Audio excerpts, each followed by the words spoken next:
Thank you so much for having me. I have written down here to introduce myself. I couldn't possibly do it any better. So I'll just dive straight into the Bible. We're going to be reading from 1 Corinthians, chapter 7. I'm going to read verses 1 to 9, and then I'm going to jump forwards to 32 to 35. Great. Now for the matters you wrote about. It is good for a man not to have sexual relations with a woman. But since sexual immorality is occurring, each man should have sexual relations with his own wife, and each woman with her own husband. The husband should fulfill his marital duty to his wife, and likewise a wife to her husband. The wife does not have authority over her own body, but yields it to her husband. In the same way, the husband does not have authority over his body, but yields it to his wife. Do not deprive each other, except perhaps by mutual consent for a time, so that you may devote yourselves in prayer. Then come together again so that Satan will not tempt you because of your lack of self-control. I say this as a concession, not as a command. I wish that all of you were as I am. But each of you has your own gift from God. One has this gift, another has that. Now to the unmarried and the widows, I say it is good for them to stay unmarried, as I do. But if they cannot control themselves, they should marry, for it is better to marry than to burn with passion. And then hopping ahead to 32 to 35. I would like you to be free from concern. An unmarried man is concerned about the Lord's affairs, how he can please the Lord. But a married man is concerned about the affairs of this world, how he can please his wife. And his interests are divided. An unmarried woman or virgin is concerned about the Lord's affairs. Her aim is to be devoted to the Lord in body and spirit. But a married woman is concerned about the affairs of this world, how she can please her husband. I'm saying this for your own good, not to restrict you, but that you may live in a right way, in undivided devotion to the Lord. Amen. So I think I'm going to be talking about being single and dating, but I wanted to keep that stuff at the beginning about marriage in because I think it sets quite important context. And also, I do always feel I have to do a disclaimer that, I don't hate marriage, and it does sort of sound like it at times. So I'll refer back to the initial disclaimer. I truly believe marriage is a really, really good thing. It is an incredible covenant between two people and God where they can come together and be stronger and better for the kingdom than they could have been alone. And I think it is super important. But it's not about marriage today. But I will keep saying marriage is an excellent thing. What's important to note, though, is that we as church and church culture have done something that the Bible doesn't do. And we've elevated marriage to something beyond what we're told it is. And that's why I think these passages are so important. They make it clear, I believe, that marriage is an equal gift to being single. And it doesn't represent a sort of upgrade. It's not about sort of leveling up, and it's not about sort of something to reach. It's not a goal that must be attained. It is the exchange of one relationship state for another, right?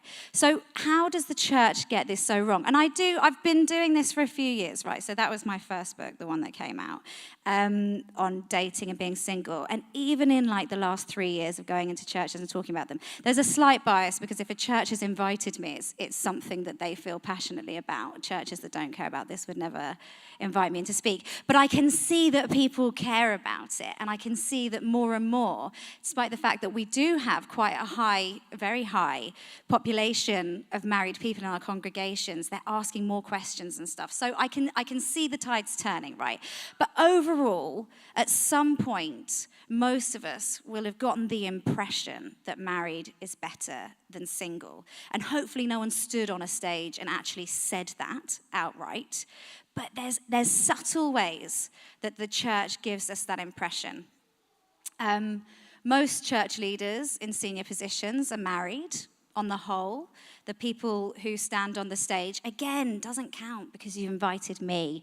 But on the whole, the people who stand on a stage and speak from the front, they tend to be married people, right? Then we've got the events in the church, which are sort of geared around families and couples, right? Often it's, you sort of accommodate the people in that life stage. Like, why is church a sort of skeleton team in August? I love to worship in August. I'm not going on holiday. It's way too expensive in August. Do my holiday in June and my church in August, and I don't just want John and the cajon, I want the full band. Remember that. The church calendar works around the school calendar. That I remember interviewing a woman for the book, and she said that her church did this games night, but she didn't go and they didn't make a beeline to invite her because you came with your teammate who you played in the games with, and she didn't have a natural teammate to bring along because she wasn't married. So then you've got the people who often feel, it's funny, I just had a friend who was divorced actually, and I said to him, but who did you sort of spend all of your time with? And he was like, it is wild because yes, I got all of the dinner party invites when I was married to go and hang out with married couples. And then as soon as I was single again, I was scooped up by this whole other community of people in church who didn't spend any time talking to me before to sort of mix and mingle with the single people. And he was like, I'd love to hang out with the single folks with my wife at the time. And if I get married again, I hope that I would still be part of these friendship groups, just as I think single people would be such a great addition to those married dinner parties that I go to. We kind of segregate ourselves off, right? There was one girl, a single-friendly church did a survey in 2012, and one girl said that as soon as she got a boyfriend, everyone started reaching out and being like, hey, come over, bring him along, come over after church for a roast. She was like, how much more did I need that invitation before I had the boyfriend, right? Church planting. Right, this is a bit of a dig at Focus, and I know that you guys all know that because you're an HTV plant, right? So there's no point. I'll just call it out. I know what I'm doing. You know what I'm doing. But I would say last 2 years, I haven't seen this, but pre that, I really have, it's just like a row of couples coming up, and you're like, this is Sam's wife Lucy. Lucy's like, hi guys. And then you're like, and where are you guys off to? And Sam's planting a church somewhere, and Lucy's very faithfully following with him, and that's their couple, and we pray them in, and we love that. And Toby, we love that. There's nothing wrong with it. But I had a friend who was like, I feel called to church planting, and if I get married, I'll think about it. Absolutely not. We need to make sure that these amazing things like leading churches, church planting and things, they feel accessible, that we encourage and equip people who are single. Not one person to go off and do it on their own, right? But you don't need to be married to be part of that core team doing it. And I think that that's really important. This is going to go wrong, isn't it? My goodness. See that? Lightning hands there. He wasn't going to let that Mac drop. Absolutely not. Shall I pop it somewhere else? No? We confident? We can. It's danger preaching. I'll just carry on whilst we work something out for that. Celebrations, right? All of the big celebrations that we do in church. Again, marriage is super important. My goodness, should we celebrate it? But it's the engagement parties, the weddings, the anniversaries, the pregnancies, the kids' birthdays. All of that should be celebrated. But that does mean that if you're a person who's committed to being single, or a person who's just, circumstances mean that at the moment you are single, you don't feel particularly celebrated sometimes. And there are other milestones. I'm not saying that we need a full church ceremony for them, but schlur and cheese straws, right? We can do that for moving house, can do that for getting a new job, for a promotion, getting a dog. All of these things are also really big, exciting decisions in people's lives that we can honor and celebrate that aren't associated with someone's relationship status. Okay, I think That when we build it up like that and we see it as that kind of upgrade, a lot of single people get the impression that like, it'll be okay once I'm married. You know, like, okay, I'm not very good at this. I feel quite lonely at the moment. I feel like I don't really have the love that I need in my life, but I'm dating and I'm going to, I'll get married and that will be a solution. And I think, we're in a room, this congregation is predominantly married, I think.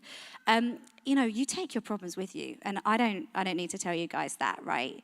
That marriage represents no kind of solution. If anything, my understanding is that it's a bit of a magnifying glass up to the things that challenge you, to the things that you maybe don't always like about yourself that much, and an invitation into greater patience, greater,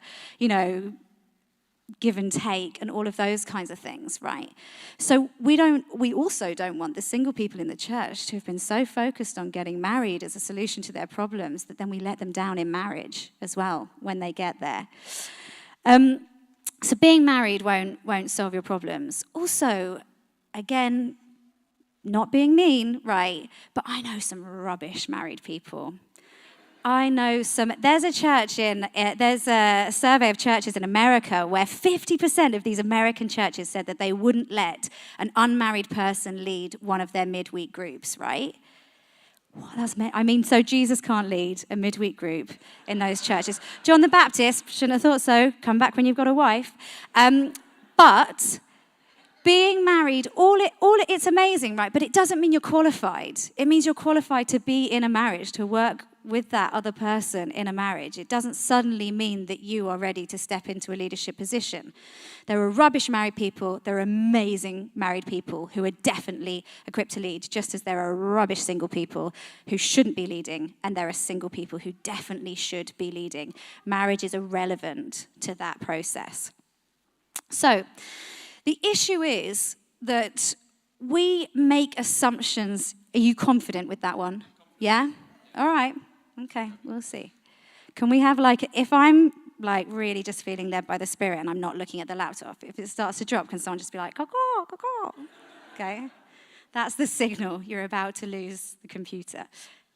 Oh no, that's pretty good. I feel confident about that. So when it comes to single people, in light of this kind of climate, which again is changing, is shifting, we're more and more conscious of, we've got this idea all single people should be wanting to get married. So who are they looking for? Who are we gonna pair them off with? How are we gonna get this done? How are we gonna facilitate it?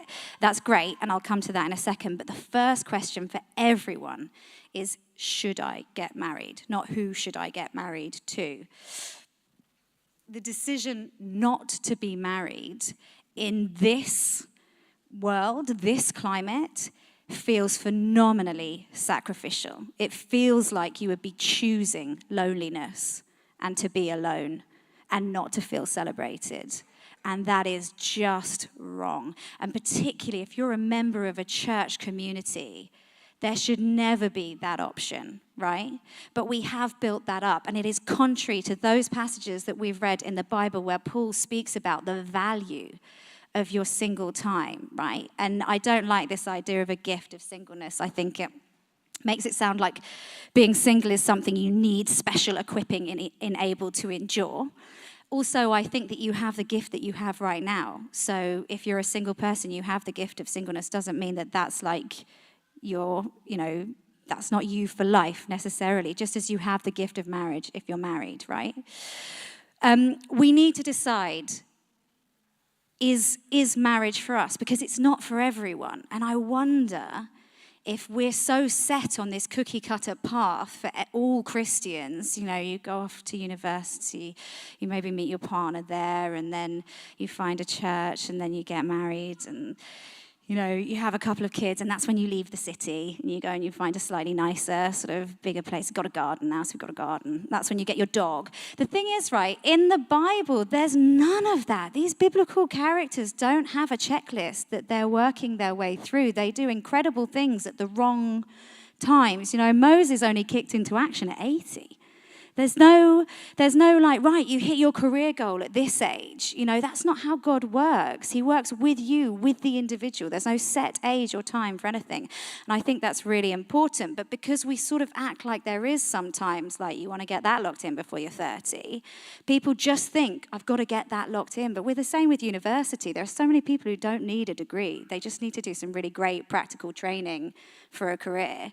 But everyone goes to university, so that's what I'm going to do. It's not about university. I just thought of it and I thought, I'll throw that in, that's fun. But we don't open up this sort of space where actually, like, it is just as valid a decision to decide. And it doesn't need weird eyebrow raisers or question marks. It is not a decision for people who can't find someone to choose them, or a decision that is the relegation of the same sex attracted. It is not like, oh, well, there's got to be a reason that she's done that or he's done that. Actually, like, that is a beautiful and exceptional calling to follow in our day and age. And we must create an environment where it can be done so without making that person feel different or weird or lonely. So that's the first question. Having said that, though, I recognize that most people, let's say like 90%, I've not got the figures, but 90% of people who are single with the hope of a relationship, right? And I think it's important to sort of address those people. And for those of you who aren't in that stage, who are married, then I do think it's also kind of an invitation to think through the experiences of people who are single, particularly if you got married quite young. Because it can be quite easy to sort of forget if you did find it very challenging. That's why people keep giving birth, right? Because it was really hard, but you sort of forget, and then you just enjoy the fruits of it, and then you're like, right, I'll go again. When something's hard, we're very bad at retaining the memory of pain, which I think is positive, but also can mean that we find it hard to relate to people who are in that stage. So look, sometimes dating is really easy, sometimes it's really hard.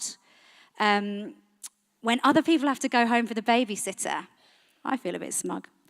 But when I'm traveling and I've got like a suitcase and I'm super stressed and it's early in the morning and you're like, oh, I've got the upper body strength of a sparrow. Imagine if I had a husband to load the car. That would be cool. Traveling in particular. I was traveling this year on Valentine's Day back from a work trip, right? And I was like, two of my least favorite things as a single person, traveling on Valentine's Day. And my plane, I woke up at 6 a.m., flight from Denver home, cancelled, had to go via Dallas, sat in Dallas airport just having a little cry. So traveling that's actually supposed to be funny. It doesn't sound so funny when you say it out loud. All got very Bridget Jones for a second there, didn't it? So yeah, traveling really sucks as a single person. When someone is going through a breakup or having problems in their marriage, my goodness, it feels easy to be single. I do not underestimate the pain of having to navigate those really rocky patches. That is phenomenally painful. And that, in those moments, I can think like, oh, I feel really grateful that I'm not in this position. But then you can see like another engagement announcement on social media and you're like, oh, that's something I'd really like. That actually feels quite hard. And then you feel a bit annoyed at yourself and you're trying to balance the idea of like celebrating them and recognizing the challenge for you. And it gets quite complicated. There will be people, potentially in this room, potentially people who you guys know, who feel disappointed, who do not know where God is in this anymore, who don't know how many more rejections they can take. They don't understand why they're always someone's friend and not their love interest. They wonder if they're ugly, or not clever enough, or not funny enough. Maybe they're too boring, maybe they're too nice, maybe they're too skinny, maybe they're just fat. They maybe don't fit into the typical sort of Christian girl thing. Maybe they're too loud. Maybe they're a bit too opinionated, too much, too hard to love. Maybe they're not the typical Christian guy thing. They don't have abs. Maybe they're a bit shorter than average. Maybe they stumble with their words, don't have the confidence to sort of approach women in the way that they've seen other men do it. Maybe they feel like giving up hope. Maybe they know that God is good, but they just don't feel it anymore. Maybe they feel unheard and unacknowledged and unanswered. And there'll be people here listening to this who could have actually met someone and felt like, oh my goodness, thank goodness, It's finally happened. God's finally answered my prayer. This is why it didn't work out with anyone else before. I've met the right person. It's time. I've not been looking, and that's when Instagram said it was finally going to happen. So I'm ready. And they thought this was exactly it. And then it came to nothing. And the whole thing turned out not to be the right thing. The other person walked away for one reason or another. And it's just heartbreaking. And they've rolled back down to the bottom of this hill, looking up at it again. And they're like, I cannot do this again. I cannot allow the vulnerability of this process again, just to have to reverse back down again. There'll be people who've been dumped, friend-zoned, ghosted, disappointed over and over again, often by people who would say that they're Christian. And to those people, I'm so sorry. I'm so sorry, because it can just feel relentless, and one thing can pile on top of another, and it can just get exponentially heavy. And they have to process that pain. Some people won't have been treated. Some people will have been treated well, and things just didn't work out, and that's okay. That's the risk you take. That's the vulnerability. Sometimes it's just not the right fit. Some people have been treated appallingly in dating and sort of relationships. And then they've got to heal from that and the trauma of that, as well as the idea of starting again. And it all just feels too much, because dating is this risk. It's one of these things where, in order to progress in it, in order to grow in intimacy with another person, you have to let your guard down. And if you are single, you've done that over and over again, only to be hurt. And it can just feel horrendous. And I know people walk away from the church because of it. People just feel unheard, and they leave the church because it's too much, and they don't think God is listening to them, and they don't feel loved in any way. So they walk away. I really don't want that. So, a little bit of biblical dating advice. People think there's no dating in the Bible, right? Hold my non-alcoholic beer, I would say, okay? Because we can date really well taking wisdom from the Bible. And there are a few key points, right? And I think it can all be sort of summed up with the phrase, just don't be an idiot when it comes to dating, right? Kindness first at all stages, right? For we are God's handiwork, created in Jesus Christ to do good works, which God prepared in advance for us to do. That's Ephesians 2:10. We are God's handiwork. The idea, and this is across the board, right, regardless of your relationship status, the idea that you're not good enough for love, that you fundamentally have been created in a way that does not invite someone to love you, that is completely incorrect. There's always space for spiritual development, personal development. I'm not saying you're the finished article necessarily, but I am saying that as you are now, you are worthy of absolute extravagant love, the love that took Jesus to the cross, right? That was for you as you are. And you don't need to change to be a person who is worthy of that level of love.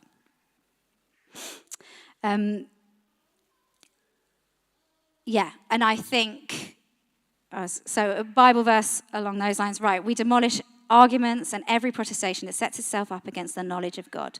We take captive every thought and make it obedient to Christ. That's 2 Corinthians 10:5. So we need to take those thoughts captive. We need to make them obedient to Christ, because that's not what Jesus speaks over us. That's not what God says about us.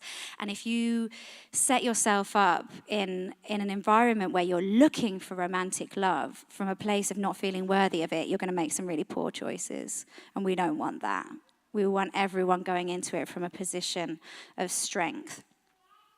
Another thing is there's a lot of messaging around the number of men in church. So single women can often feel like they just don't have options for dating.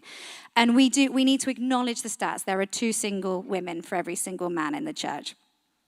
Statistically, that is correct. But also, we don't serve a God who's intimidated by statistics, right? We serve a God who sees 5,000 people and who's like, bring the fish, we're going to feast. There's no moment where God is like, This is too big for me to overcome. And I think that when we focus on that kind of stuff, we can get really in our head about it and forget that actually God is so much bigger than that. Another question, I get asked this all the time, is can women approach men? And I think that there's biblical precedent for women approaching men. And I think if you ask Ruth what she did when she quite liked the look of Boaz, you'll find that actually the Bible consistently celebrates really strong and bold women, right? I do think it's important to say, though, that we're in a community where men will expect often to be the one taking the lead in that way. So you can take someone by surprise if you decide that you're gonna approach them. But I think that often you can pave the way in very unsubtle ways to invite somebody to make an advance. And I encourage that. I think that we don't need to sort of be meek and silent and wait for people to approach us. I think building good friendships and being honest about our feelings can really help people in dating. The final thing, and this is, I think, really important, is that when we're single, we can have this sort of set type in mind of a person. You can come with a big checklist of stuff that you're looking for in a partner. And I think that you can really do a disservice to the people you're meeting or the people on dating apps if you're going to do that. Because ultimately, there are a few things that it is totally reasonable and sane to have on a checklist for dating. Someone's faithful to you, faithful to God, someone who's kind, someone whose opinion you're interested in, because it's a long life, do you know what I mean? You will have your own. You'll have your own things, but like these are core values that are really important, right, in a partner. But actually, beyond that, if you've got things about someone's looks, about their height, about their weight, about their race, then I wonder if you're kind of cutting God off at the knees a little bit when it comes to introducing you to a partner. Take you back a little bit. Old Testament, 1 Samuel. Israel didn't have a king, and that's what set it apart, right? And they were like, no, we want a king, we want a king. They got a king, he was rubbish. I'm going somewhere with this. So, and then Samuel's like, this is super disappointing. The king's rubbish. We should have stuck with like the whole not having a king thing, like God's plan A. And God's like, all right, you go to Jesse's house. He's got a son. He's got loads of sons, but he's got a son, and one of them is going to be the next king. I'm teeing something good up. Don't worry. Go over there and meet him. Samuel rocks up. Jesse has got lots of sons. He sees this guy and he's like, my goodness, if there's a king, if ever I've seen one, this guy is like a tall glass of water. He looks like a warrior. These guys are like, the kings fight, right? So they need to be, he's muscular, he's tall, he's like, this is a man who will lead us. And what does God say to Samuel? Do not consider his appearance or his height, I think is quite poignant for this day and age. For I have rejected him. The Lord does not look at the things that people look at. People look at the outward appearance, but the Lord looks at the heart. Amen, right? The Lord looks at their heart. You can miss someone's heart because you're so set on their physical appearance. And if he'd just recruited on appearance, we wouldn't have had King David, who was the smallest of all of them, the youngest of all of them. That's who Samuel went there to meet, right? The man after God's own heart, because God is looking at the heart. That's not to say, Will Vanderhart says this on the original H2B dating course, right? That's not to say that you shouldn't be physically attracted to your partner. And I think Christians can sometimes be like, oh, if they're nice, is that enough? Should I just take one for the team here? No. You do need to be physically attracted to your partner. And what will say is it's like one of those church candles, right? The wax, that's your friendship. And then the wick, that's what really gets things going. And if you're all wick, you're going to burn out. You don't have a relationship. You've got, a fling. Whereas if you're all wax, you're all friendship. You can't get the thing alight, right? You can't get it going. You need both. So you do need to, but I would encourage those of you who are dating to look for attraction in unexpected places because you can really be taken by surprise. Don't make a decision about someone just off the bat. I could go on about all of that for ages. But what can all of us do, right? Married, single, whatever. I think the key thing when it comes to creating an environment where if somebody's single for now, or because they've committed to that and that is going to be there forever, we need to create an environment where that person is not alone or lonely, and that is each of our responsibilities. So Psalm 68:6, a father to the fatherless, a defender of widows, is God in his holy dwelling. God sets the lonely in families. God sets the lonely in families, right? Jesus wants to offer everyone in his family, in his church, right? Somewhere where they feel seen and known and loved exactly as they are. And for me, right, I live 3 roads away from my sister. She's got 4 kids. It's absolute carnage. It's just beautiful chaos. I have a door key. I can turn up. I can eat out the fridge. I can sit and watch whatever. I can go and put the kids to bed. I can help out, right? And everyone needs a house where they can do that.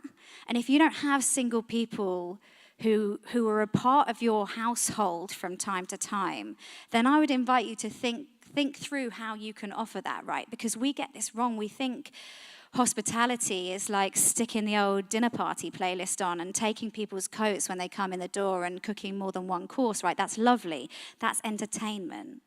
Hospitality is when you put your own dish in the dishwasher. Hospitality is when you feel a part of, right? And that's not everyone. You can't just have everyone traipsing in and out of your house, especially if you've got kids, right? But there can be a couple of people, a couple of single people in your church community who you see on a Sunday and you're like, oh, you're coming back this time? Oh, got something in the slow cook, whatever. Like, just create an environment where they feel a part of, not as a sort of bonus feature, as a one-off, right? The other thing, a lovely friend who met her boyfriend when she was 16, and then they got married, early 20s, both Christian, and then they were in their 30s. When she asked me this question, she's like, I've heard the talk and everything. She was like, what can I say to single people? Because it sounds like you've sort of taken all of my, the key things that I like to encourage people with, but it seems like you think I shouldn't really be talking to single people about their dating. And I think as a married person, you can run the risk of not being very connected with the sort of real, on-the-ground feelings of a single person. But I would say if it was appropriate for a single person to come over to you and say, how's your marriage this week? Then that is the person it's appropriate for you to ask about their dating life.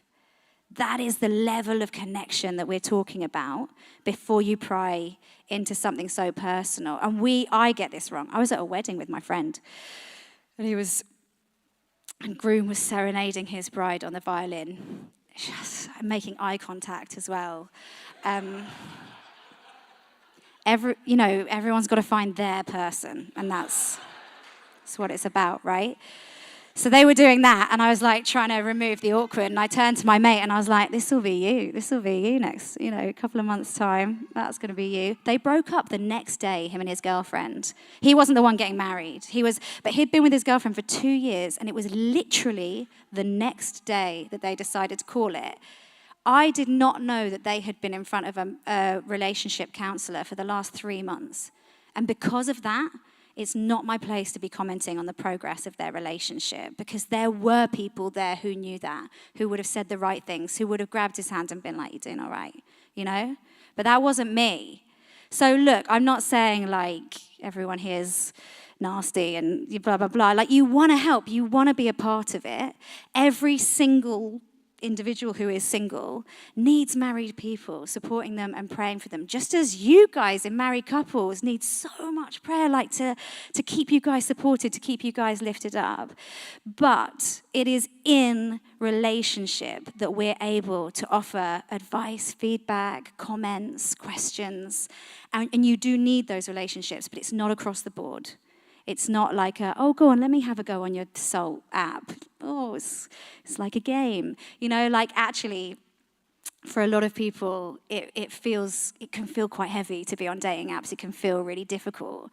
And lots of people have been married before they were even around, and they don't realize some of the sort of drudgery and rejection involved in it.